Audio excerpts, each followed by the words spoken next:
2023-cü ilin iyun ayında keçirilmiş qəbul imtahanında istifadə olunan 12-ci suala baxırıq uşaqlar.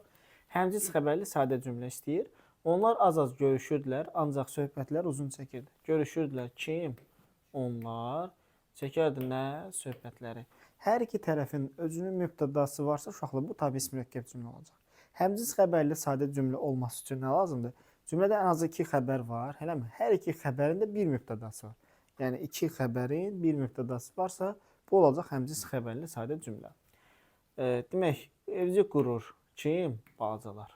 Uçurur kim? Balacalar. Eləmi? Mübahisə edirdilər kim? Balacalar. 3 dənə xəbərin bir dənə mübtədası var, balacalar. Ona görə burada nə olacaq? Həmcins xəbərli sadə cümlə. Kəndimizi, evimizi, orada keçən uşaqlıq illərini hamısı nədir? Tamamlıq, ayrı-ayrılıqda həmcins tamamlıqlardır. Bu da getdi. Kim? Mən. Heç mübtəda yoxdur.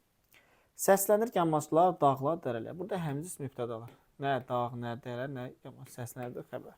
Həmcins mübtəda oldu. Şərqli qızlara məxsus qara, dərin, ateşli gözləri vardı. Vardı nə? Gözləri necə? Qara, dərin, ateşli. Bu da həmcins təyinlərdir. Ona görə cavabımız olacaq